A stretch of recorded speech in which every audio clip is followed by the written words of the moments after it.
Thank you for joining us on another episode of the Buyer's Guide podcast, where we talk all things property and finance. On today's show, I speak with Zain Zama, the founder of youngpropertyinvestor.com. Zain personally embarked on his own journey of creating wealth from an early age by acquiring his first investment property at the age of 19.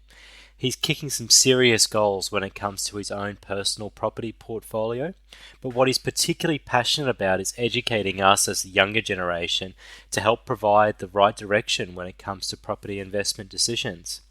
YoungPropertyInvestor.com is quickly becoming the go-to blog for anyone looking to get guidance on property investment, and currently has a wide range of well-known contributors from the property industry. Now, Zain and I sit down and we discuss why more and more people are actively seeking advice prior to purchasing property. So, let's get to it.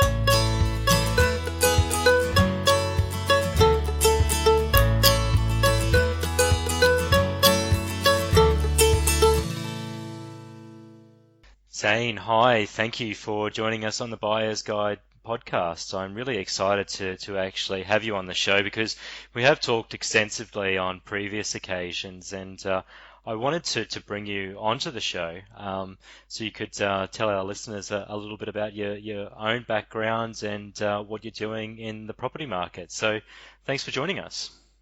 Thank you very much, Pete. Thanks for having me, mate. Really appreciate it. No problems at all. Um, So why don't you tell us, Zain, what's your experience in property investing? yeah, look, I guess some may say I started off extremely young, in the sense that I bought my first one at the age of 19, and this was at a time when where I was pretty much one year out of high school and working a full-time job, and that was pretty much it. My life was just a full-time job, and then that was pretty much it. And so it was my goal to purchase one while I was in my teens per se. Um, that was a bit of a ego thing, but at the same time, at that point, I had also really wanted to start accumulating wealth from as early as I possibly could. So I bought my first one at 19, and it was incredible, that feeling as well of accomplishment as well. And then I kind of really try to make it a goal to really try to acquire one at least 1 to 2 years, to acquire one property every 1 or 2 years. Okay. And I was fortunate enough to be able to purchase one in the following year. And then wasn't able to, unfortunately, the year after. But as of right now, I've got about 2 properties and a block of land under the belt at the moment. Which is an amazing effort for a young man like yourself.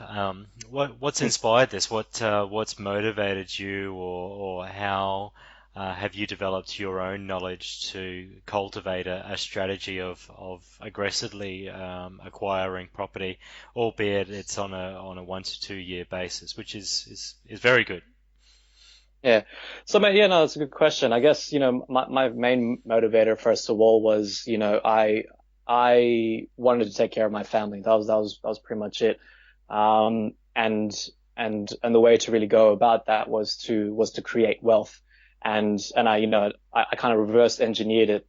I knew what the why was. Then I'm like, okay, what do I need to do next? And then I went into the different avenues, and I thought, hey, you know, um, there's property all around us. How cool would it be if I was able to acquire one and at the same time be able to accumulate wealth through that as well?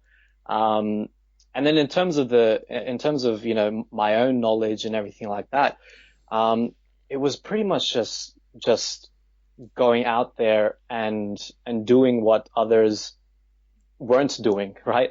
I was going to pretty much every property seminar under the under the sun, right? Just getting to hear all these, industry leaders talk and just get my head around what this whole property aspect was.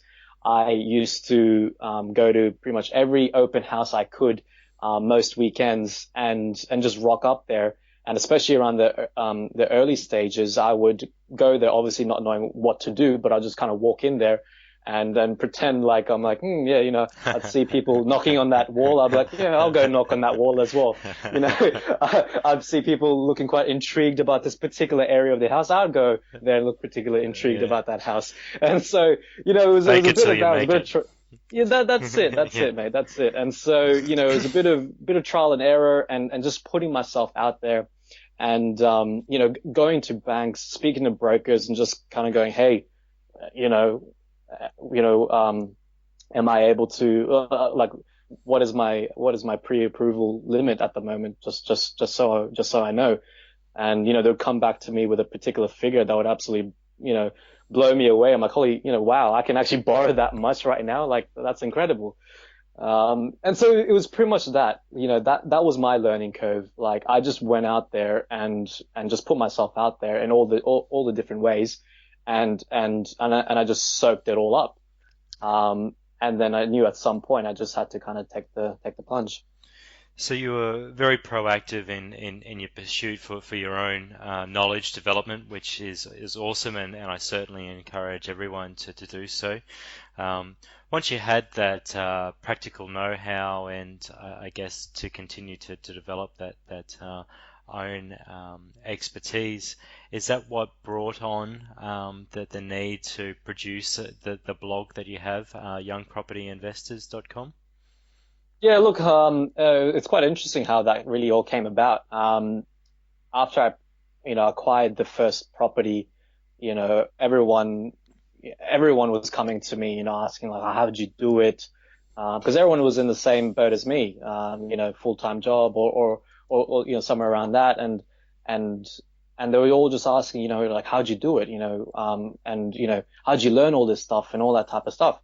And and everyone would be texting me on a on a weekly, daily basis, and I'd be kind of giving out life advice over text message and stuff, and people would be constantly asking me like, oh, where should I buy property and what's the best interest rate and all this type of stuff, and I'm like, man, I got a life to live, you know what I mean? And so Yeah. at a point I was kind of like, all right, maybe I could just point them in a direction. So then I kind of went out there, did a bit of my own research in terms of of any resources that are out there that would be good for somebody who is absolutely foreign to the concept of property, and in which I really couldn't find anything out there. Most of the stuff out there was either people trying to spruik things, others would be trying to explain it in a way that no one could understand, let alone somebody new to the game as well. And then I thought, hey, you know what? Like I've got a bit of experience, and I understand the you know I understand what people around this age group are kind of going through. Why don't I just kind of create a platform type of thing, right? And then that's essentially how it was born. It was pretty much, to point people to that resource, and in no way is it trying to spruik property or anything like that. It's more for anybody who's really out there flirting with the idea as well, just flirting with the idea that, oh, what's this whole property game about? I want to know a little bit more about it. That's what it's there for. And then we definitely made sure that, the way it was put together, anybody who was brand new to the game would be able to grasp the fundamental concepts of what is, well, what's got to do with property. Uh, Look, I think you're onto a real nugget there, Zane, because I do know that ING more recently did commission some research to really find out about the attitudes of, Gen X and Gen Y when it does come to financial matters, and they did discover that that purchasing a property was the number one trigger for actually seeking advice. And having been on the blog there, I have to say, full credit to you for giving unbiased commentary on a wide gamut of different aspects that people actually need to know when it comes to purchasing what could be, the Yeah. biggest asset of their life. So I think people's attitudes around obtaining that information is certainly changing, and probably will be a big surprise to baby boomers who left university or left school and got a job and saved for a deposit and then went to see the bank manager about a home. Yeah. That was all fine and well and served the purpose for at the time, but the way that a transaction now takes place is Yeah. certainly different. 100%. Times are changing. No, times are certainly changing. And yeah, definitely on that point, um, I mean, right now, I guess, what people, I believe, for anybody who's foreign to anything, right? Um, they just need somebody to hold their hand through that process. They just need somebody to point them in that right direction and kind of go, all right, this is the main concepts of what you need to understand. Um, and once you understand the fundamentals, that's when you can go deeper into the context of it all. But don't go too ahead before you understand what the main concepts are. That's why when people are constantly, emailing me and texting me about, oh, what's happening in Asia? Is that going to affect property prices and blah blah? And what's negative gearing? Is that going to hurt me and all that type of stuff, man? I'm like, no, just whoa, let's take a step back here. First of all, like, you know, let's go into it a little bit deeper and be like, all right, do you even know what negative gearing is? Or, well, no, not really. Okay. And do you know why, if Asia even like has anything to do with property here, in terms like, for you or anything? Well, yeah, I don't know and stuff. I'm like, all right, yeah, let's take a step back and let's get into the fundamentals of, what is, like, how do you actually go through a property purchase? What are the steps you need to take before you then waste all your time on what is occurring in the media and on what they're trying to feed you and everything like that. And so in terms of, I completely agree with what ING have kind of come out with. It's a really interesting point. And pretty much, when it comes to that time when you've done the due diligence in terms of education and you understand, all right, this is what I will be going through, and then comes the time of the actual transacting and all that type of stuff, where the money and everything comes into hand. That's when, yeah, like, it's definitely a good thing to have someone, helping you during that process. And, having a financial advisor through that process is definitely a good way to go about it. So Yeah. speaking of the fundamentals, what are some of the common obstacles that people are faced with, and perhaps why are they faced with those obstacles? Is it because of a genuine misunderstanding of the fundamentals, or is there something more complex going on in the background? No, I think the main thing is fear. Okay. It's fear. It's fear because it's something which is completely foreign and unknown to them. And and when people are afraid of something, they won't even touch it with a pole, right? And and the thing is that people like yourself and other people that are out there, you guys are out there, and the people are out there who are genuinely just are out there putting out their hand and going, look, we can step you through this process, and we can show you all the different things that you need to go through in order for you to purchase your property. I think it really comes down to fear of the unknown. And obviously, Of the unknown, or perhaps having to sacrifice lifestyle and but see, I or believe, is that and and fear and, as and well? and my next and my next thing is the whole education factor to it, right? Because stuff like this obviously doesn't get taught in traditional educational systems. Um, People all of a sudden, think that, oh, once I have a mortgage, I can't live my life.